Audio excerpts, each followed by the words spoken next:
What's romanticized in modern culture, but really shouldn't be? Overworking.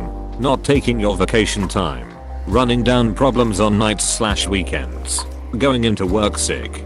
This needs more attention.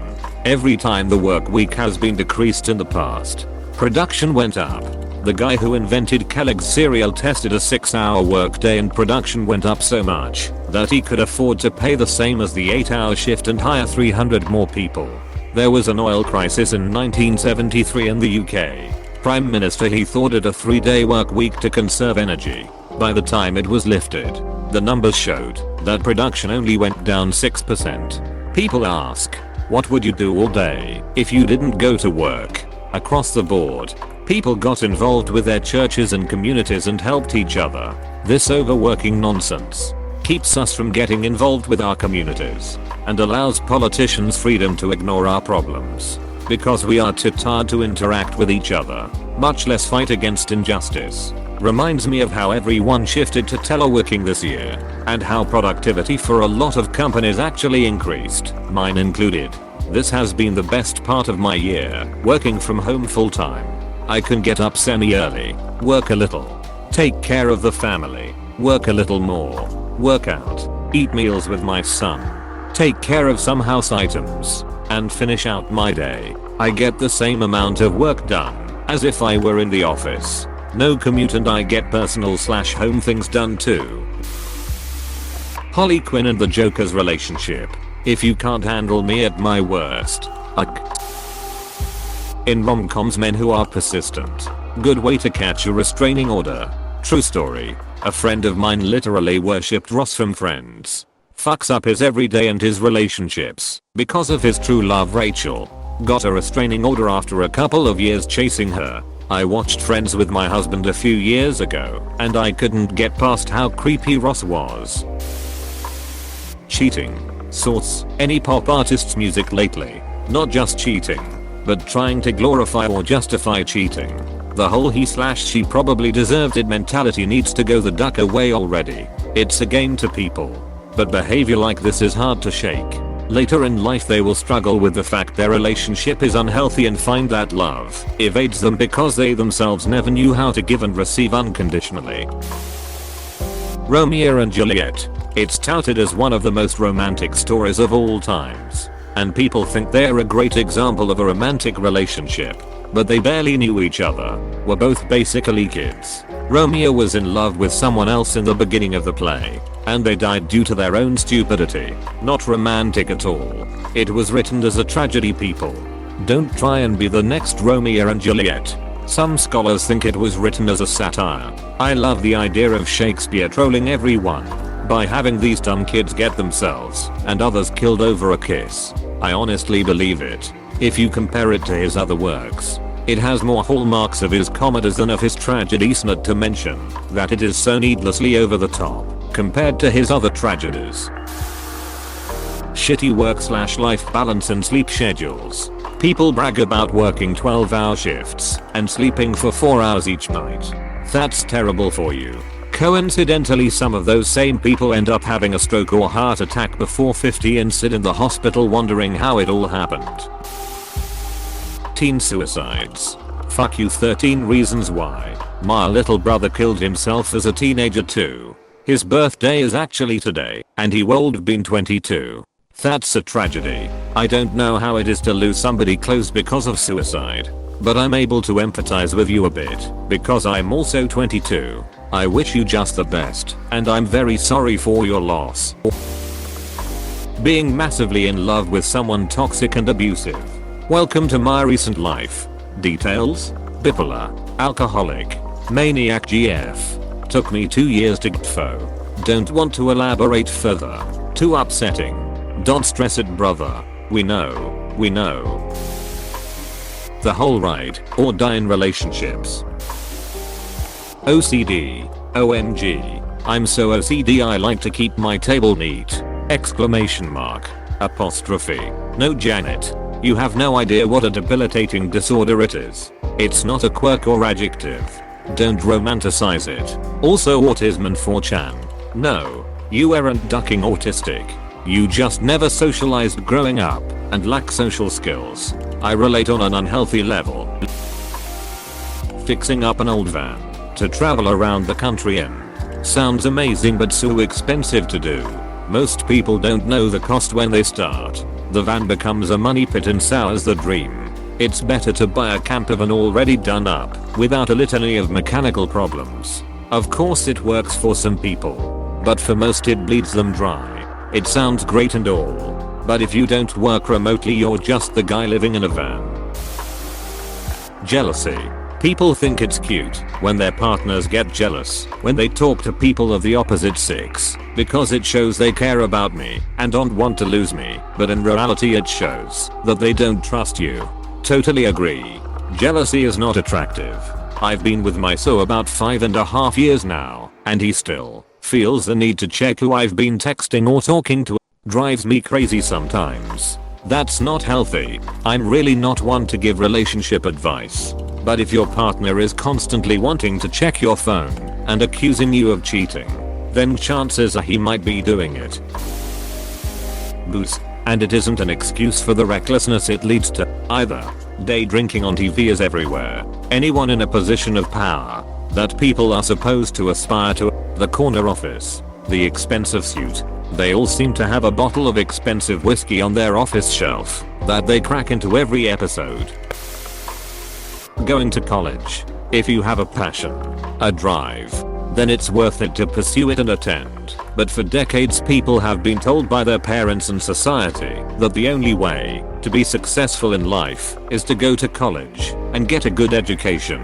Now how many people are in their mid-20s or 30s living with their parents because they can't afford ridiculous rent without a good job, because the jobs aren't there, or companies want experience along with a degree?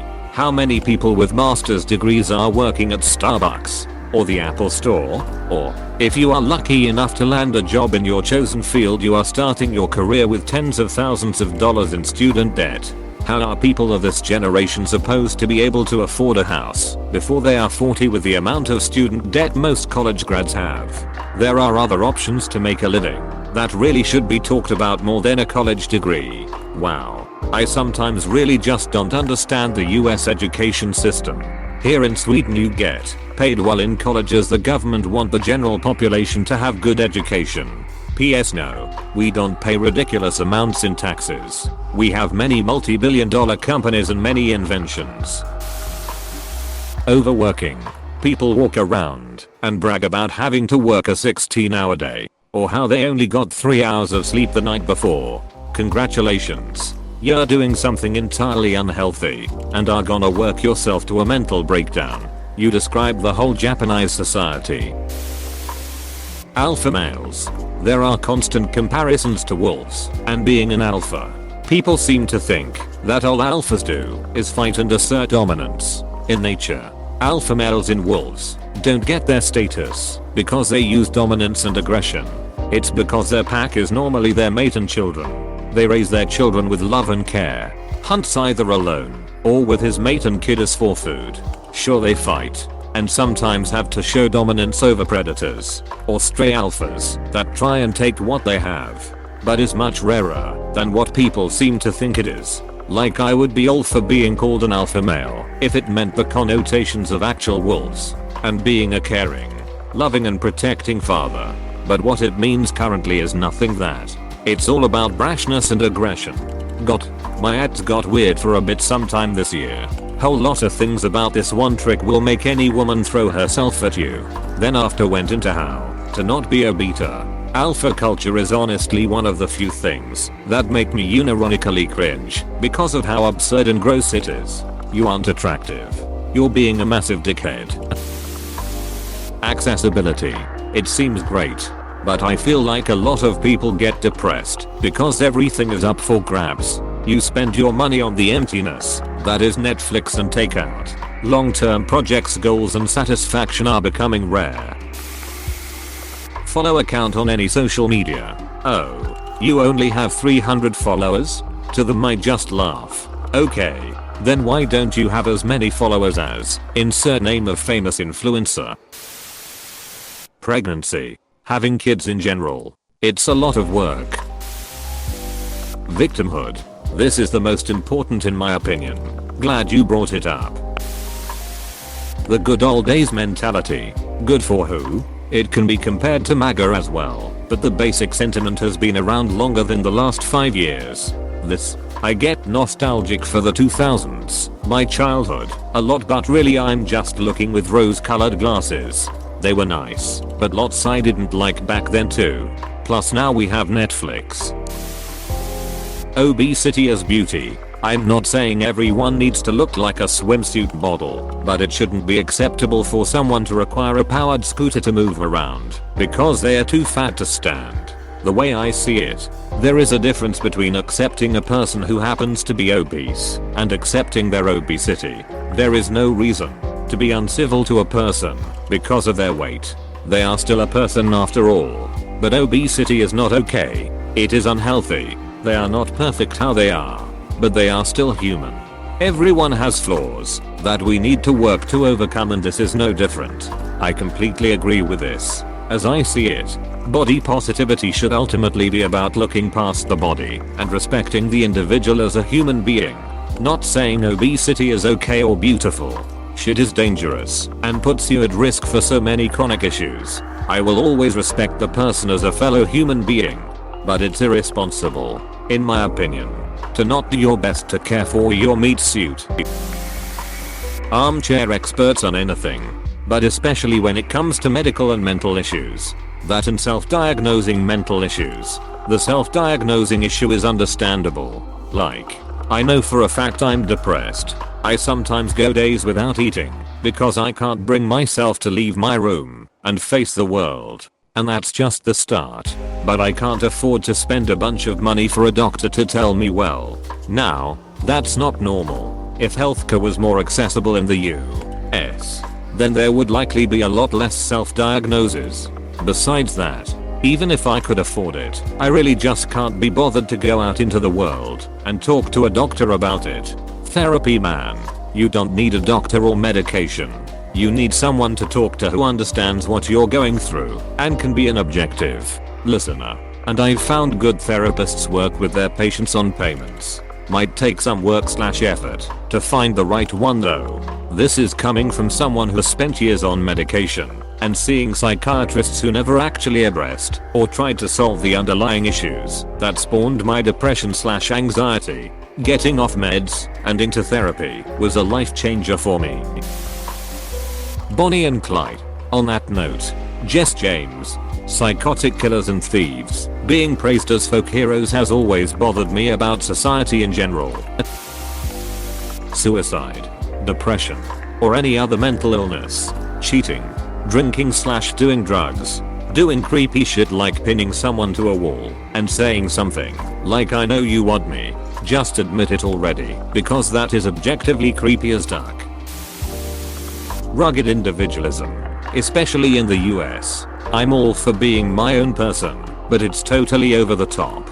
Totally wrecked our response to this pandemic. It doesn't matter what other people think of you is literally sociopathic. Don't get caught up solely in other people's opinions, but you absolutely should care how your actions affect others. You should probably even try to change who you are. If everyone around you thinks poorly of you, there are exceptions. Scientists. Don't get me wrong. Scientists are prone to seeing and discovering some truly mind-blowing things about the universe, and they have a very important role in society. The cold reality is that, like most high-paying professions, it's a lot of paperwork and uneventful slogs. Reality dating shows. I just find them so weirdly pervy, and it doesn't surprise me that they've seen a lot of suicides. Overworking. Sacrificing endlessly for your job is not a reward in itself. Sleeplessness. You need sleep. Without it, you're miserable and unhealthy. PTSD. People think it's just a really bad memory. Backstabbing. It's not just smart, it's cruel. Frank Underwood was a monster, not a genius. The idea that you can change your abusive partner or spouse. No, your significant other is already far gone. You can't help them. When someone shows you who they are, believe them the first time. Maya Angelou. Happily ever after. Apostrophe. Takes work. Damn it. You won't be happy all the time. Neither will they. And that's okay. Don't expect perfection. Be there for the bad times as well as the good, in a healthy way. And you'll be better off than cutesy little platitudes before the credits roll and the marriage begins. Abusive relationships where one or both are controlling and is basically dictating the other's life. I've seen examples in many series and books where the abuser is being an absolute jerk and everyone is gushing over them. Like WTH, this isn't healthy. Get help, my guy. Joining the army. You're either trained to be a killer or to facilitate people trained to be killers. It's not cool. Suicide rates don't lie. Agreed to those who said those who are turned down not being able to take no for an answer. Someone else on this said rom-coms make it seem like a super romantic thing. And they really do make it seem like something people should do when it's not. And on the flip side, people who are interested but say no just to play hard to get. In high school I asked a girl out and she said no, then got mad when I didn't keep pursuing her. Told her I was doing the right thing and taking no for an answer, but she said she wanted me to keep pushing and fighting for her even though she said no. SMH lol. Hey PSSST. Please subscribe and like.